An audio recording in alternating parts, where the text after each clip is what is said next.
see the sun, I'm rising up, I feel the love now. Oh, it's in my vision. Oh, it's gonna take me a little while just to get my head around this moment. And this time it run. I'm Tquita. And I'm Kimberly Ray. Welcome back. We're excited to have you back with us. And I hope you enjoyed last week's episode. We're going to start a new episode today, and we're excited about this show. Yeah, now listen, we do have a lot of more questions, but today we're going to do something off the hip. Right. And so because we were on relationships before with all the questions that we were answering, and like I said, we do have a lot more, today we're going to talk about the song entitled Neither One of Us / When Is It Time to Say Goodbye to This Relationship. Now, before we even get into that, I want to make a disclaimer that we believe in relationships. We believe in faithfulness. We believe in healthy commitment, relationships. Yes. healthy relationships, and doing all you can to stick with it, to hang in there. But unfortunately, everything does not work, and everything does not stay together. And so when is it time for you to walk away? When is it time to say goodbye? When do you know that this is a disadvantage to both of us to actually stay together? So that's what we're going to be talking about I'm today. excited about diving into this conversation. This is what we're talking about tonight. Because as you see, we are in the Uptown Houston area, in the Galleria. That's in the Galleria area. That's in the River Oaks area. So if you ever hit Houston, H-Town, in Houston, Texas, make sure you come over to the Galleria area, Uptown, River Oaks, because there's a sight to see if you like shopping, if you like restaurants.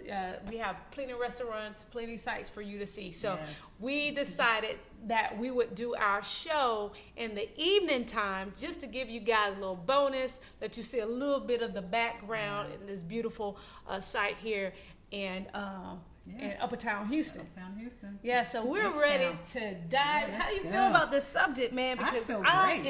I feel great about lit this subject. tonight. Yeah, so am I. I'm excited. I'm lit on conversation, okay?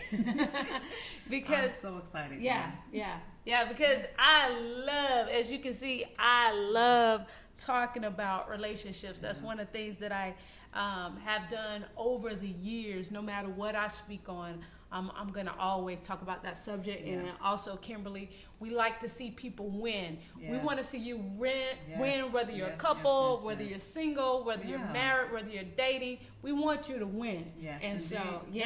So let's get it popping. Yeah, let's get it popping. So let me go over again. We're going to be speaking on the title of the song, Neither One of Us, from Gladys Knight, written by James D. Witherly, and released in 1973. Now, it was released in 1973. I was actually 1 year old. Was I 73. Yeah, I was born in 1972. And I was 3 years old. You were 3 years old already in 1973. Okay.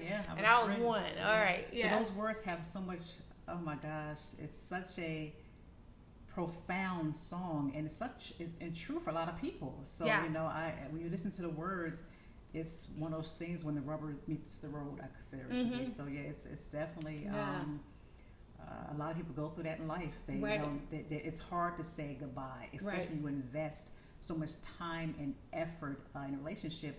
And then also too, coming from the church background like we are, you're just pretty much taught to stick in there and stay, and that can be and that's good. You pray and you believe God, and that's all. That's a wonderful thing to do. But I think the balancing act for that is that sometimes we stay to the point where we kill ourselves mentally, physically. So I think it's important when you hit that road, it's sometimes it's better to go than to die in it. When I say die, I'm not talking about physical dying, it's spiritual dying. So I think, but once again, I think we portray this image. We want to keep this image up all the time, for the world to see that we're just this fitting couple Yeah. instead of freeing each other up. So Right. when I listened to those words, I said, wow, this is so powerful. Yeah, I actually remember hearing this song over the years, especially when I was a little girl. Yeah. And my mom, she would make us clean up on Saturdays, Saturday mornings. And while we were cleaning the house, she would play Temptations and you know, Khan, all of the oldies, all of the goodies, and so I remember having to clean and listen to music, and that actually got us through the hardships of cleaning. Yeah, right. It's the fact that we got to listen to music, so it just brings back so many memories for me. When I listen to it, I'm thinking more about when I was a kid. I'm thinking about, you know, my mom. You know, you think about your parents and stuff like that. And just growing up playing and just the innocence of that in itself. Definitely. But now being an adult at my age now, maybe I need to tell my age. At 47 going on 48 years old, at my age now, hearing this song, and because I got away from listening to secular music for a while, and listening to the sadness, but also the realness, of the lyrics of this song. It is so profound. And then being a person that was and is mentor and counselor, and having pastored so many years, and seeing both ends of relationships, you know, hearing about different relationships, seeing where things go, counseling people, getting people to stay together, marrying people, burying people, having to do all of those aspects of ministry. You and then listening to this song, you can see where a lot of people have walked through those footsteps. Yeah, but the difference is they walk, but don't make a choice. Right. And once again, we portray an image, and I think making a choice is important for both parties. Right. So I think let's go to the lyrics, a little bit of what the lyrics she talks about. You said something, and I got this phone here because actually the lyrics are here. Yeah. So what we're gonna do, we're gonna actually read the lyrics and go through and have this conversation, and we want you guys to be a part of this conversation. So comment, DM us, or email us at tktvhouston@gmail.com. So we want you to be a part of the conversation, and hopefully from our experience and your experience, maybe we can learn something from each other. But something that Kimberly just said about choices. Yeah. One of the things that I've learned from my bishop and many years ago, he passed away. And the founder of the church, Bishop Jones, is over it now, which is a bishop and a father. But the founder of our church many years ago said, when you don't make a decision, because sometimes we're afraid to make a decision. I'm so glad we're talking about that, because that goes along with a lot of these lyrics. Definitely. When you don't make a decision, you made a decision. Yes, indeed. That's not good. To make one. Amen to that. So let me repeat what I just said. When you don't make a decision, that's to be in or out. Yeah. Because you're so afraid and you're so scared. Because it's a scary thing, walking away. It's very scary. Yeah, you have children. It's exactly. a lot. Exactly. You made a decision not to make a decision. Yeah. So you still made a decision. Amen to that. That's good. You still made a decision. That's good. I'm going to try to keep this phone from locking. So let's start with the... that first few words. Yeah, the first few lines. Yeah, let's start with the first few lines. This is Neither One of Us by Gladys Knight. And it starts, the lyric says, it's sad to think we're not gonna make it. And it's gotten to the point where we just can't fake it. Oh, that's deep. That's where we're going to stop. Let's start on that one. That is deep. You want me to read that again? Yeah, that's deep right there. Okay. Yeah, go ahead. Listen. That's deep. That's good. All right. Again, this is talking about when the relationship, when is it time to walk away? When is it time to end it? And sometimes we're afraid to make that decision. Yeah. So in the song from Gladys Knight, it's sad to think we're not going to make it. And it's gotten to the point where we just can't fake it. Yeah, and that's deep. That is deep. I think, wow, that's deep.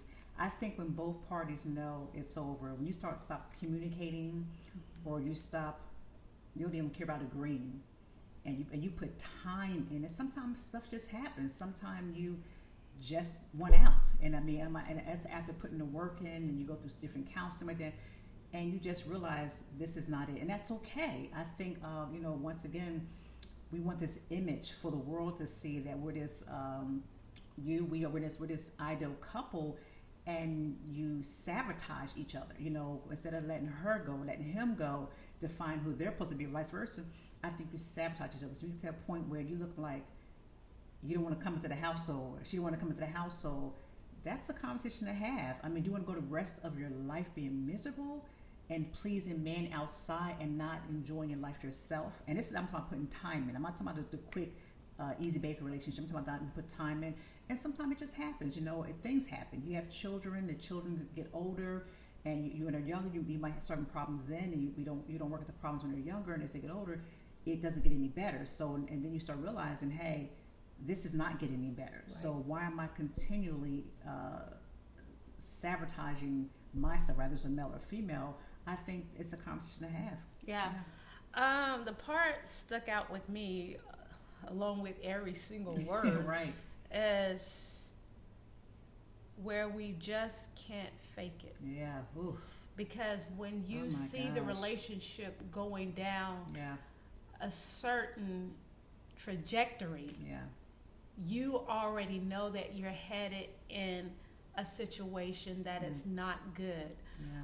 But as you're going down that road, sometimes you could still put a smile on. Yeah. Sometimes you can still go to church as a couple. Yeah. And you can still take that picture, and you can still go out to eat, or you can still show up to the family reunion, or to the get together, or to the party,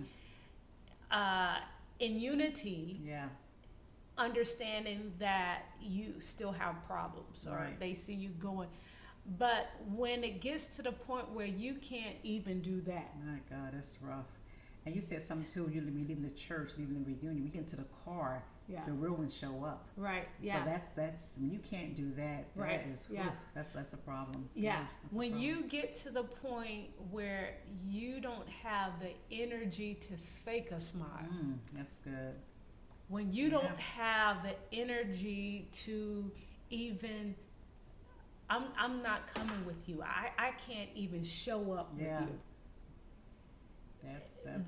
That's a clear indication. It's a clear indication. It's almost a death sentence of the relationship. Oh yeah, no doubt. Because there is a time where when relationships are in trouble, or they're headed down the wrong road, where you're still putting that smile on, you're still going through the motions. Yeah. But when you can't, it's so bad that you can't even go through the motions anymore. Where I don't even want to show up to church with you. Driving two separate cars. I don't want, unless you got two different ministries, but you're driving two separate cars, because you don't want to be in the same car with that person. That's rough. And you're in the same house where you can't even fake it, where you're staying in one. Right. Yeah. You're staying in the West Wing. Right. And the other person is staying in the South Wing, where you can't even function, and there's so much silence that the silence is louder than the volume. Yeah, and think about that. Kids know. We think we're faking, but little children, young adults, they know what's happening. Exactly. And I think what we don't understand is that you're doing more hurt than good. It affects the children. Yeah. So I think when you think about making a decision, should you leave or stay, and you think, okay, my kids are gonna be devastated, I don't want to break up the family home. You're doing more devastation with the kids, but you're doing more devastation being in it than being out of it. If you're to that point in your relationship. Right. Yeah. And I think that at that moment, there's a feeling of loss. Yeah. That's a feeling of loss, because so many years have been, when you're talking about relationship, have been invested and it's like a death. It's a death sentence. You're going down a death sentence. Like a so, there's a lost feeling. There's times in your life where when you hit that wilderness, you don't know every point at every time in your life what to do. If anybody told you they always know what to do every time, that is not true. I've heard from leaders, from prime leaders, from coaches, life coaches, from bishops. There will be a time where you're like, you are, don't know what to do in this particular situation at the moment. Right. There will be moments in time. Well, I think, when we're looking at those first couple of lyrics or lines, they're now I'm feeling a little lost here. Yeah. At least I used to could smile. Right. I used to could grin. Right. I used to could do something. I have no energy in me to even anything. Fake it. Yeah, that's like you said. Yeah. That is where I know we're going to a death sentence. Yeah. I can't even fake this relationship. Yeah, and this is what it sounds like right here. Yeah. But not only is it a lost feeling, but it's a scary feeling. Really, and we'll get more into that scary feeling. Go ahead. No, it's about the scary feeling. Yeah, it's a scary feeling. So you want to go to the next? So we're kind of like walking, ease on down the road. Don't you carry nothing. Okay. So we're like easing on down. Yeah. Okay. So the next few lines of this. For some ungodly, and she called James, whoever wrote it, James. Hopefully, I got my information correctly, okay? Because I Googled this information about when it was released, so who wrote it and all that. Hopefully, I got my information correct. For some ungodly reason, just won't let it die. I guess neither one of us wants to be the first to say goodbye. That is deep. Because that's deep. That's when you have this soul tie. When you're soul tied to somebody, it's like pulling away, almost like an addiction. Yeah. And the more you pull away, the more painful it is. But nobody wants to make that initial pull, and you both know it's over. But nobody wants to be the first person to pull away because pulling is going to be painful. Right. Although you know it's not healthy to be in it, but you still got to make the pull, and you're pulling away years and months. You're hearing the conversations of the naysayers. And it becomes louder and louder. So it's that soul tie that's mixed and entwined with each other. So no one wants to say goodbye. Nobody wants to endure pain. Although we know being in it is painful. Yeah. So you're going to pains and it's inevitable. Mm-hmm. But I think the initial making those first steps, and this is when you both know it's over with. That's something when you both know it's over with, and you're still in it. That is a miserable situation. I think what you're doing is you're actually hurting the person, and you're hurting yourself. No one wins here. You can't even know who you really are if you're with somebody you're not supposed to be with. So I think making an initial pull away can be very painful. But I think once you initially do it, it's going to take time, and it'll be fine. And if there is a positive note, I'm not sure, because we're going to go by this. But if there is a positive note, I'm going to tell you what I got out of this. For some ungodly reason, just won't let it die. I guess neither one of us wants to be the first to say goodbye. When I listen to that part or hear that part of the lyrics, I think about two people that not only loved each other, but actually respected each other. Now, this is my personal. Yeah, that's true. I mean, maybe they didn't, but this is my personal take on it. And that's what it sounds like. Every relationship that didn't last didn't mean that they weren't in love. That's correct. Every relationship that fell apart didn't mean that at one point they knew that when they said those vows or when they made the commitment to be in that relationship, to date or to be in that relationship, didn't mean that they weren't serious. That's correct. About that person. They were not into that person. They did not fall in love. It wasn't authentic and it wasn't genuine. Right. Yeah. Some things have an expiration date connected to them. It does. A lot of things have an expiration. Some people do last on and go on to be married and to death them do part, but sometimes sometimes it just does not work, or it has not worked for some people. And so when I look at these particular lines, I envision a couple that once was in love, that once, had the holding hands and the sweaty hands and the heartbeat and the passion and all of that. And some kind of way it died. It died. Now, I do know that there are dysfunctional relationships where it came raggedy and it ended raggedy and all of that. So you get both sides here. That's true. That's good.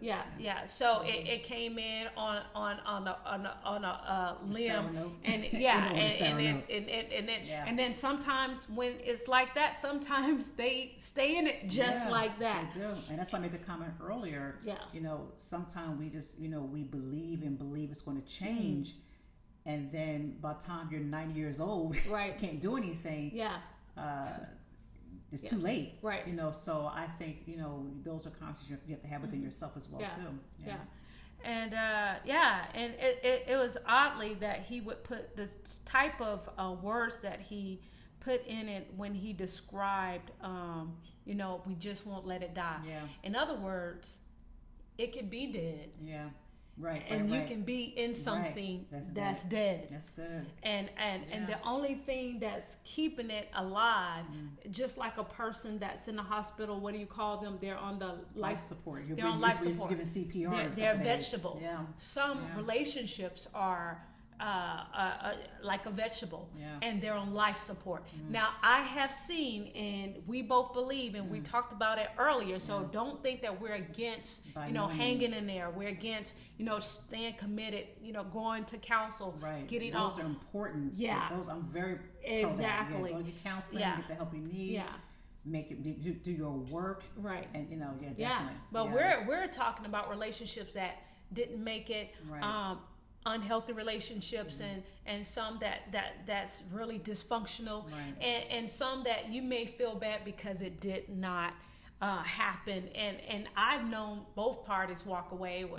They walked away sad, for some reason it just didn't work out. And some people thought that person that they dated, that was supposed to be my husband. They dated somebody that was supposed to be my wife, and that person married somebody else, or that person, went on to somebody, and they just knew in their heart of hearts, or they believed that was their soulmate, and that person didn't feel the same way, and end up getting with somebody else. And so now, you may have a broken heart or something like that, but sometimes one person feels like this is dead, and the other person didn't understand. Feel like they're just almost shocked by it. But I think when you're in tune with your partner, I think when you're really in tune with your partner, their rhythm.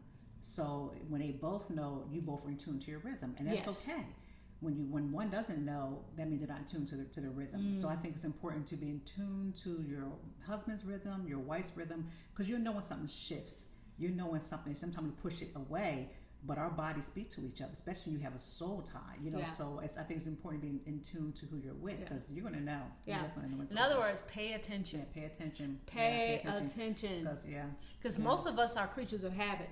And when our patterns start to change, pay attention. Pay attention.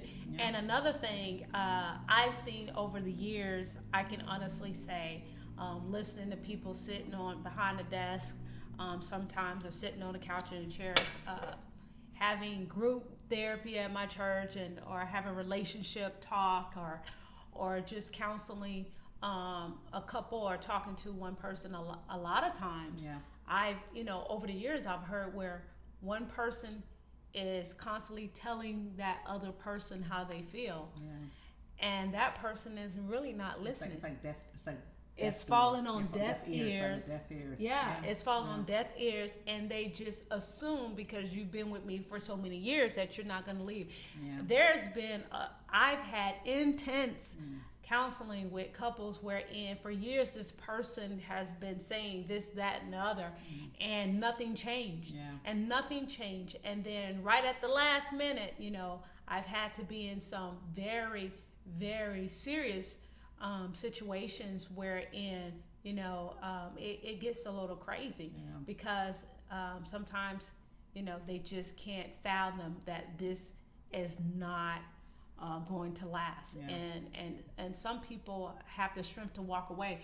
It just ends up ending like that. I was getting ready to say something, but I believe it's in the lyrics, so I didn't want to go too far. I didn't want. All right, let's go on to the other lines here. Here she's singing and she says, I keep wondering what I'm going to do without you.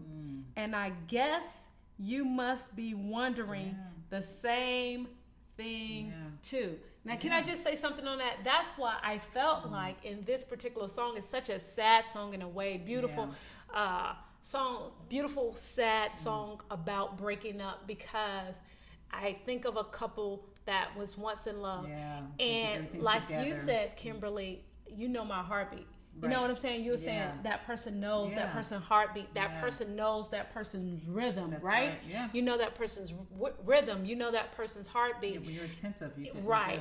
And she's saying, I'm thinking, what am I going to do without you? Because we've been making decisions together. Right. You've been invested in this relationship. We've done these things together. We are a unit. You know what God put together. We are a unit. And so I'm thinking about this, and I'm thinking you're thinking about the same thing too.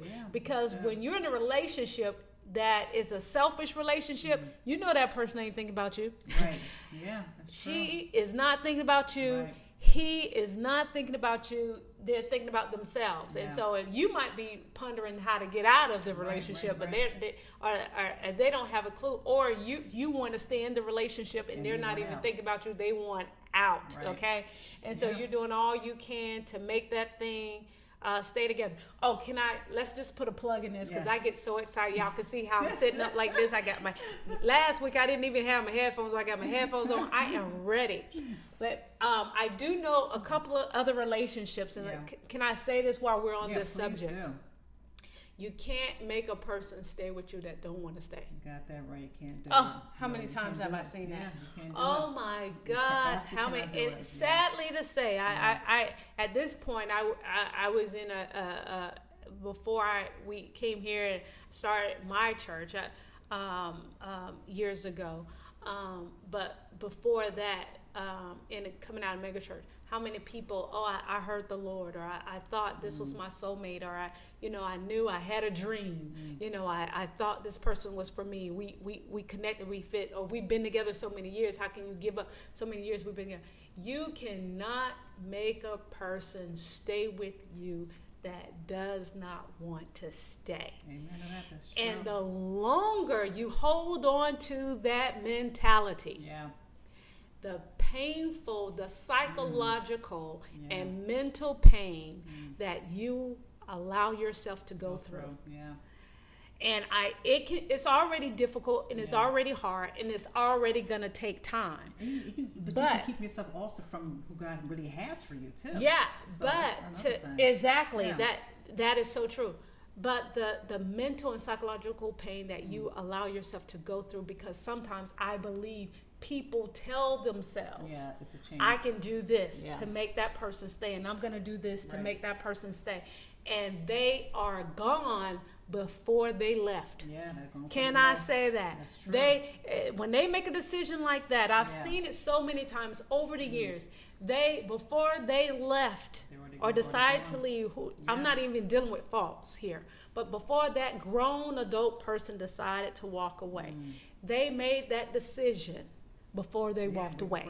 So that was months, years in the making, decades in the making, who knows. But I've seen it over time again, just by me just being a Christian and watching older people and looking at people as examples and who didn't make it, crossing over here, being a mentor, being a leader, being a pastored a church. I've seen it so many times where people wanted me to make that person stay with them, and I could not, because they're grown and they are an adult. And even God doesn't force us to serve him. That's right. So if God doesn't force us to serve him, he's not going to force a person to stay with you when he doesn't force a person to stay with him. Amen to that. Amen to that. That's good. You want to say something on that's that? It. That's good. Okay, you're going to give me a high five on that. Did I deserve a high five? I get, go ahead. That's why. Huh? Oh, yeah. I'm just like, just giving you the floor. Yeah, that was me. good, I can, really get into that conversation. I mean, I guess, doing what we do, which interacting with people, and life experience. Life experience. I think you learn through life experience as well too. Yeah, for sure. So where were we? I keep wondering what I'm going to do without you. And a lot of times, even when you don't want to be in it. Yeah. Even when those you memories. are tired and there's nothing left, because you are conditioned. Yeah, you're conditioned. To be in that relationship. You guys know each other. What. Okay, I cut the light on. The AC comes on at this time. We eat at this time. We go to bed at this time. This time is work. This time is breakfast. This time we do this with the kids. We have a condition. We have a pattern that we've done for years, and this pattern works in operation mechanically. It may not work emotionally for me anymore, or passionately, or psychologically. It may not even work for you spiritually, because I just don't want to be natural. But it may not even be a spiritual connection there. But you have a pattern in your life, and we do this together, and we have bought this house, and we bought this car, and we have this life insurance. Yeah, it's an investment. We have a pattern, the way we operate. I'm used to operating this way. This person knows the ins and out of me, and how am I going to disconnect this operation and begin a new life at this stage and this age in my life? And it's scary. It's scary. It's very scary. It's not always black and white. So it's very scary. So it's a big decision. But I think, as I said earlier, when both partners know each other's rhythm, you know. But when you don't, it's not good. It's not good. And you have to go over in your head before you make that. What am I going to do? Because believe me, before that person steps out that door, before that person go downtown and file something, or before that person hurry up and go and get another apartment down the road, or go buy another house down the road and make those decisions, they were already saying, okay, what am I going to do without this person?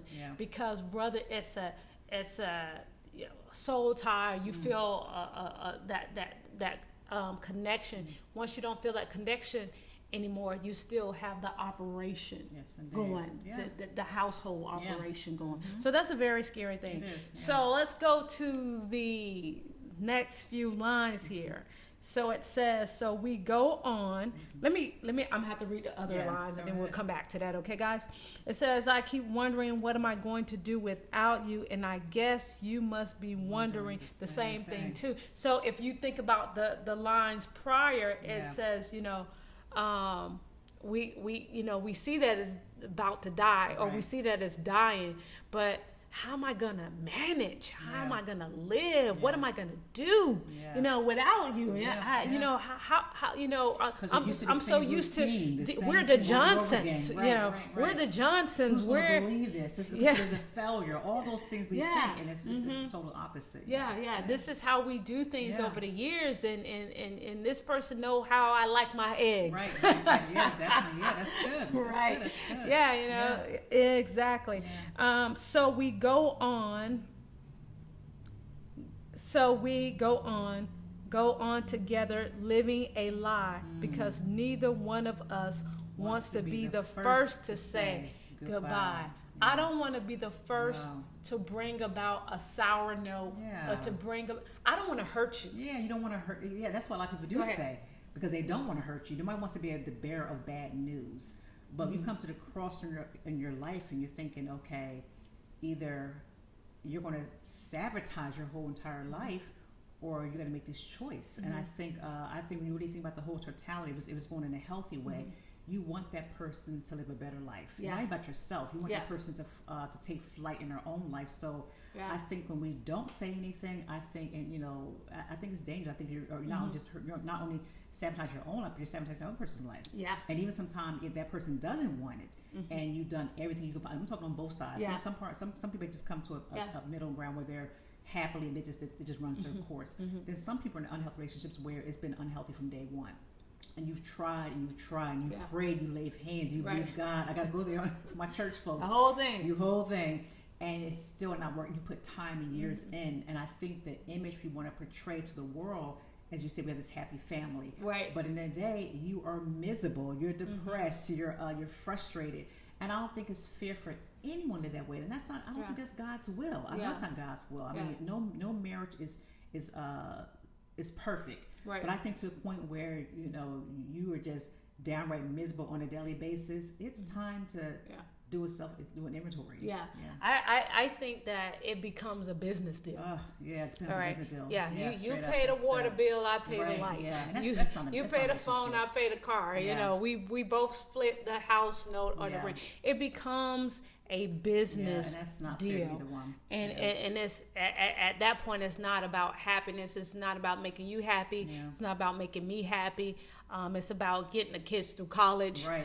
It's about getting the daycare paid for. It's about getting the kid to Little League and being able to make sure that they have the uniforms that they need. It's about buying our teenager his or her first car. Right. It's a business deal. It's about, hey, I don't want to lose the status we built so much together. Yeah. I don't want to lose what we built together, and so I'm gonna do everything. I'm just gonna shut my mouth and I'm gonna get through this. Yeah, but I think the dysfunctional part with that is that everyone loses. Yeah, because you don't have your real dad. You don't have your real mom, your real parent, because everybody sees, especially kids are very, very smart. They know dysfunction. We don't have to tell them they know dysfunction. And I think you're depositing to your children a dysfunctional relationship. You think they don't know, but they see you when you leave the church or daddy comes home with how the atmosphere shifts, or how the mom comes home and the atmosphere shifts because of mom. So I think when you stick and try to stay for that purpose, I think it's just for the wrong reason. I do. And here's the proof that what you're saying is correct. Because sometimes when the relationship does end, and depending on the age of the children, they could be bothered by it, whether they're younger or older. Right. But when that see that daddy is happy, when they see that mother is happy, it's almost like a light bulb moment. I haven't seen you smile in years. Yeah. They forgot because they were in emotion. Right. They were going through the emotion. Yeah. They were used to the cooking and they were used to buying this or fixing that and planting the flowers or whatever you do. They were used to the lifestyle that you built together and didn't realize the happiness or the joy. Sometimes when you think about your parents, sometimes you don't even think about them in that manner. But to prove what you're saying is right, sometimes it's after a person makes that decision that they see on the other end of it the joy that parent had that they didn't have, or they didn't see, or they didn't even recognize that they never saw it or hadn't seen it. They didn't even recognize it until and sometimes they don't know happened. they have it. They don't know what's within them until they sever ties that way. So I think I just think it's something it's a good conversation piece to have. It is. And sometimes a person is trying to hold on to a relationship that they're not happy with, and the other person wants to let go. They're not happy with the relationship, but it's just their norm. Yeah. It's what I'm used to. And I don't want to change it. It's what I'm comfortable with. It's the same routine. I don't like change. I'm comfortable with it. You tired of me, you just go in the other room. You just again, we know that that's not a healthy way of living. We're just going down the road in this song, and we're gonna get to the end, and hopefully we can add some stuff to this that will help. But we're just going through each line to kind of underline or detail the emotion, bring out the emotion or bring out the feeling and each line of this particular song, because this is a song that is somebody else's life. Oh, it definitely and is. we understand that. This is definitely a song, somebody else's life. So it says, so we go on together living a lie because neither one of us wants to be the first to hurt the other person's feelings. Yeah, that's good. That's Neither true. one of That us is- want to. that is I don't such want to a hurt your true feelings. statement. I don't want to Yeah. offend you. You're a good person. Yeah, nobody gets off. I shouldn't say Joy. Nobody gets joy in hurting somebody. Yes. You know, so I think a lot of people stay because they don't want to face that pain. It's not for themselves. They don't want to see the person hurt. So unless you're not human, and no matter if you're tired or not, that's not what somebody wants. So so years and years go by, and you still see that you're still miserable, but you don't want to tell that person, this is the end. Because you don't want to say, because it's inevitable. They're going to be pain. It's going to be pain, and nobody wants that person. And especially if that person was your friend. Yeah, that's I mean, that's not hard. some people are That's together not and they're abusive enemies. relationship, But a especially healthy if that relationship. person was your friend, yes, Lord, and that's you good. care about them. Yeah. And the thing about it is, they could be, miserable. You could be miserable. And you can choose to be miserable until the day you die. Ooh. Wrong or right? I'm not saying that's for that's for you not to do that or to do that. I'm not telling you what to do. I'm not saying, get out of that miserable situation. I'm not saying that at all. If you have mercy, you are be miserable, free go ahead. to do what you want. We're just miserable. we're just taking these lines and we're unloading, we're bringing light to them, we're bringing awareness to them that you can be in this kind of situation and have loved that person and not understanding what you're wrestling with here. And you may be wrestling with that song. Neither one of us wants to be the first to say goodbye. So let's go on to the other lines here because we're nearing the end. It says, every time I find the nerve. I think this is like one of the best parts. One of the best parts of this song. Yes. Every time I find the nerve. Every time I find the nerve to say I'm leaving. This is the gut puncher here. Memories. Yeah, those old memories. Those old, good, fun, passionate, loving, flowers, dinner, walk in the park, going to the mall, holding hands, vacation. Get in my way. Get in my way. Whoa, that's deep right there, isn't it? Memories. Yeah. Get all those old memories. Get in my way. That is deep. The good stuff. Yeah. And you could have been married and had 5 years of good and 15 years of hell. Yeah. And that 5 years you're trying to hold on to. You're trying to hold on to those 5 years because no matter what you've gone through, you remember when y'all first met. And sometimes trying to rekindle that, and it is possible. Right. Yeah. It is possible to rekindle it. Yeah. But it also takes two. It takes two people to not only just the desire, but be willing to put in the work. Invest. You have to invest. To put the work in. You got to put the work in. Yeah, that's true. To make it happen. It takes two people that want the same thing. You got to be on the same page with this. Yeah. It can't be one person's. You both have to be on the same page with making it work, and then put it. You can't just I just want to stay. Right. And not do anything to change and put in no work. Yeah. But you have to have two, and then you have to not just put in, but you gotta want to because sometimes people just don't want to. I don't want to do the work. Yeah, I don't think neither one of us are built, rather male or female. To carry the load of a relationship. It has to be equal parts, like you said. I think when one person carries one, it's just destruction of the way. Rather him or she, whatever they both have to carry their load, and it makes the load lighter. We work together. When one person's carrying by themselves, you're opening that person for all kind of potholes to fall into. And I think that's something you have to think about. It takes two to tango, this to say. It takes two to do it together. It takes two to go to counseling. It takes two to communicate together. And you stop doing the counseling part, you stop communicating together, and you start counseling, you start talking to other people about your marriage, those are problems. You don't want to, I think marriage is a sacred it's very sacred.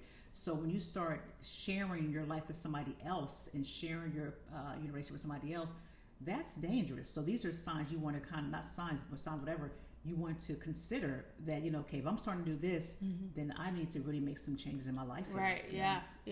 That is so.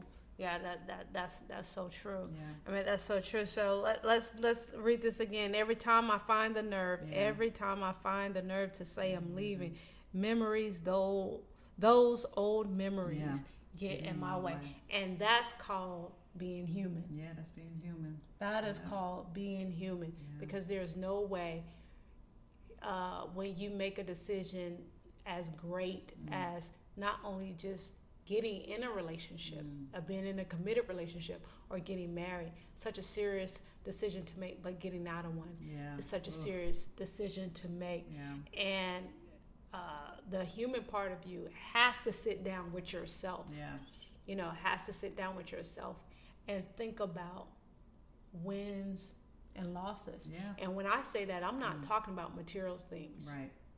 Yeah. I'm not. Because there's frankly, not one material thing in my head, because that's not worth a good relationship. Matter of fact, we're talking about material things. Forget you're it. not done yet, because when you're done, you don't care about a car, a house, clothes, money. You just don't care about those things. I've seen people over the years walk away. You don't care from, about those things. from so houses and cars. Just like Tina said, give me my name. Right. Give me. Yeah. But definitely. Every time I find the nerve, the guts, it takes guts. Yeah. It takes guts to know when it's over. Yeah. Oh, that's good. Yeah. Dang. It takes guts. It takes guts to know when it's over. You say you've done all that you can possibly do. And it takes. I'm talking about both sides. I'm talking about unhealthy and in healthy relationships. Right, They're both of them here. It takes guts to know. In a healthy dysfunction, it takes. Sometimes you need a support system. Sometimes you just can't do it by yourself, and you need a support system because you could be in a very unhealthy, dysfunctional relationship, a dangerous relationship where you really need to really get out of it, and it takes a support system. And but to know when something is, I'm talking about when something is dead. It really takes guts, especially if you start putting some age on it. Right. You start putting some age on it, and you're not that 21-year-old person. It really takes guts for people my age or other age to walk away from anything, because at this age you're more in your settled stage, But she says every time I find the nerve to say, memories get in my way. In other words, I'm hopeful, but I know it's dead. Yeah, but I know it's dead. Ooh, that's memories cause you to be hopeful for a moment. Yeah. But reality, when you open the door, turn the key. Yeah. Reality, when you're living in one side of the house and the other person is in the other side. Reality is when nobody's really trying to come home. Yeah. And reality is also when you said, I've given all I can give. I have nothing else. I'm depleted. Yeah, you're depleted. That's your reality. I'm depleted. You're exhausted. You're exhausted. There's nothing else to give. That's reality. Yeah. Reality is there's people in the house and it feels like it's empty. It's empty, yeah. Oh, that's good. Yeah, it's good. It feels empty. Like it's empty. Reality is there's somebody to talk to and yet there's nobody to talk to. Or there's somebody to talk to yet there's nobody listening. Yeah, that's good. Yeah. So when you say memories get in my way, but you can be in something and lonelier. That is true. Yeah. You can be alone and not lonely, but you can be in a relationship and lonely. Yeah, that's deep. That's true.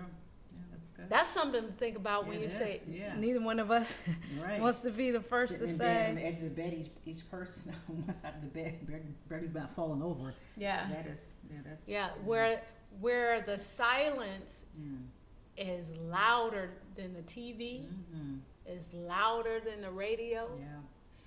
The silence is louder than you yelling. That's good. Yeah. Because sometimes even when you're talking or getting in an argument, you're communicating. Yeah. when you don't have anything to fuss about, when that person can come home at night or don't come home at all, and you're okay with it. Yeah, you're okay with that. That's if you don't even, that might be a sign. If you don't even come home and I don't care, that might be a sign. Yeah, that's the writing on the wall. Yeah, and still nobody want to say anything. Right. This has become our new norm. And your only conversation, did you get that light bill? Right. That's no way to live. That is just no way to live. Mm-hmm. I shouldn't even laugh about that. Here's the last few lines. Lord knows it's only me. Woo! That's good. And that's something. That's good. Yeah. Lord knows it's only me. Only now it's only me that I'm deceiving. That is deep right there. I'm deceiving. They know, like you said, that heartbeat, that thump, especially when you was in a relationship where you guys were on the same page and you were best friends. They know your rhythm. Yeah. They know how you're feeling if they don't bring it up. They may not want to bring it up because they're too scared to bring it up. Right. But and you might think, and here's the trick sometimes. When you have changed and you're fooling yourself to think that people think you're still the same. That's good. Boy, that's good. That's good right there. That's good. Yeah. That's so true. I'm only deceiving myself. Yeah. When let me give some examples of what I'm saying. When you come home with a certain energy, but in your head you say, "What you talking about? I'm the same. What you talking about? I'm watching my show." They know your demeanor, your countenance, the way you walk, your body language. Sometimes is speaking more than you are, and so in your mind you're the same. Or that person that's there, you're saying, "Well, I was cooking. I do the same thing. I'm cooking. I'm washing clothes. I went to work. I did this or whatever." And that person said, "No, you're doing the same attributes in that, but you're not the same person because you're not giving off the same energy." You get me? Yeah. And so it's only me that's good. that I'm deceiving. Yeah. Because I think you can't see it. Right. Because I'm not saying that it's over, but you can feel person. that I'm not connected anymore. I'm disconnected. Yeah, not the same and person. sadly to say, there are people that are so disconnected in their relationship, they don't see it. They don't see it. By that time it's too late. And that's when you've been gone too. Yeah, a long time ago. Yeah, that's good. good. Oh my gosh. That's And so to think that person doesn't pick up on what's going on here, and vice versa. Yeah. You're only deceiving yourself. You're only deceiving yourself, just both of you going through those going through the motions and not realizing you both may be thinking the same exact thing. And I think that is the case for most relationships coming to the end. Right. As we said earlier, if you know each other's rhythm, you both know. Yeah. But I think if somebody says at first they're like the bad person, like, oh, she wanted out or he wanted out. But no, you both want it out. Yeah. So and especially when you're dealing with two good people. Yeah, two good people. You don't want to be the one to say, I want it out. Right. Yeah. You do that. Let that person go. And then you want to protect that person too, because you know that person is a good person. You're leaving, or vice versa. So it's one thing if it's a healthy relationship, you don't want to hurt that person. You don't want to dog that person out. So you have to come to middle ground. Okay, we're not for each other, and that's okay. It's ran its course. And so I think that's mature. That's mature. That's mature, and that's okay. That's okay. I like that word, maturity. Mature people. And if I can encourage somebody, it's a scary thing, but don't be afraid to talk. Yeah, because what you're thinking and what you are feeling may be the exact same thing that your mate, your spouse, your partner is thinking and feeling. Yeah. Don't be afraid to talk. Yeah, and we're making it clear, we're not promoting breakups. We're not promoting marriages be dissolved by no means at all. That's not it right there. No, it was just that it's something about this song that touched us that we wanted to do a show about. And so we'll do another show about I'm so in love with you. Whatever you Want me to. it's all right with me. Yeah. Let's stay together. Yeah, that's a good one to do. Yeah. We'll do that one. Right. Loving you. Weather. All right. So, that's just not this show. Right. When to leave. Let's stay together. Okay. Lord knows it's only me. It's only me that I'm deceiving. When it comes to saying goodbye, that's a simple word that I just cannot say. Yeah. Ooh. Then she goes on, there can be no way. Yeah. I think a lot of long-term relationships, marriages, rather than the best of the best. I'm talking about those who've been there, not all, have contemplated that question before. Especially if you start off as a young couple and you become older and mature, and then somebody is continuing to grow in a relationship and one becomes stale.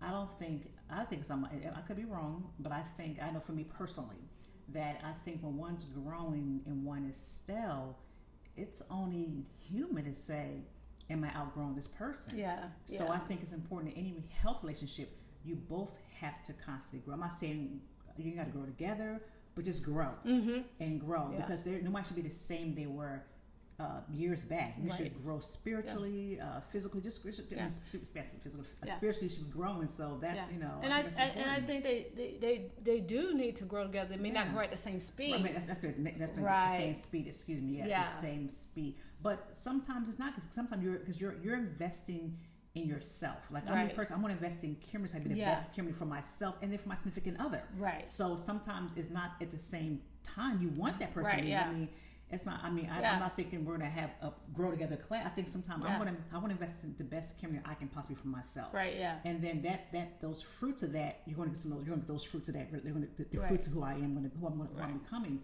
So I think love yourself enough to know to invest in yourself to be the best person in that relationship as well. Yeah. That's what I'm saying. So okay, we're at the end of the song. Yes. So we're at the end of the song. So I meant, what if somebody's right here? I meant, what do you suggest? I meant, what do they do? What would be your, I think have advice. a conversation. Sit down. You love that person. You can still love the person and don't be in love. You can do that. You love that person. I think sit down and have the conversation with that person, and it is going to be painful.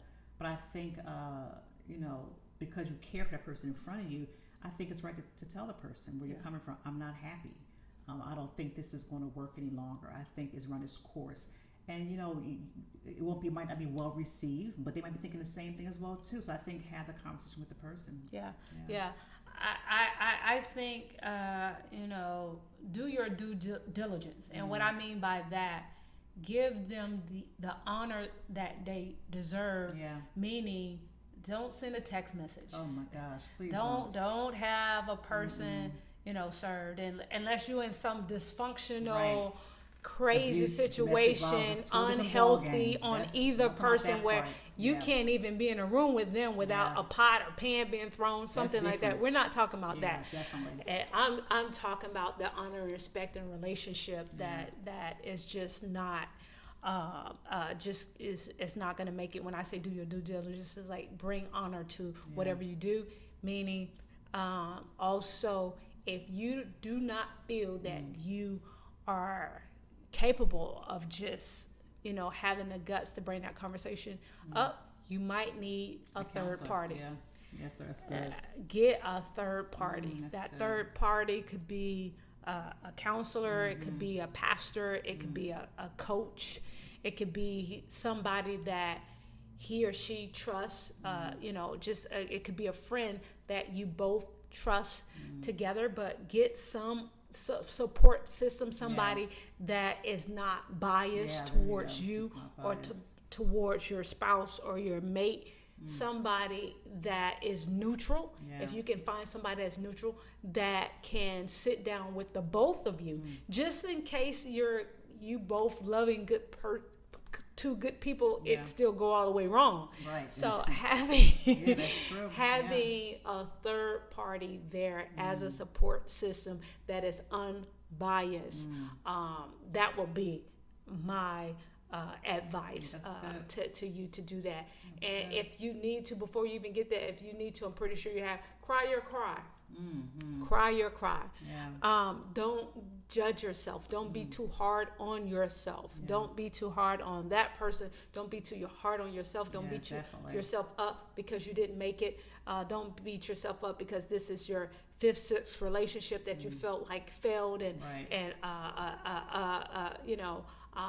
I can't get it right. I do believe that when you give yourself time and give yourself space and do your own self inventory and go through the process of what you need to go through, there is love out there. And so don't give up on love because something did not work out. And a saying that's been said for many years is sometimes if you let something go, if it's meant to be, it comes back to you. That's good. That's good. Yeah. And I think too, don't make emotional decisions. Don't do in the hype of your emotions. Do it when you have a sound mind. Clarity. You thought things out, and don't make a rational decision, because once you do it, it's done. So think about that as well too. Be very prayerful about it. And then be at peace with the decision that you make. And so on that note, what Kimberly was saying, if there's something that you want us to agree on with you, pray about privately with you, email us at tktvhouston@gmail.com. We've been doing this a long time. We believe in faith. We believe in God.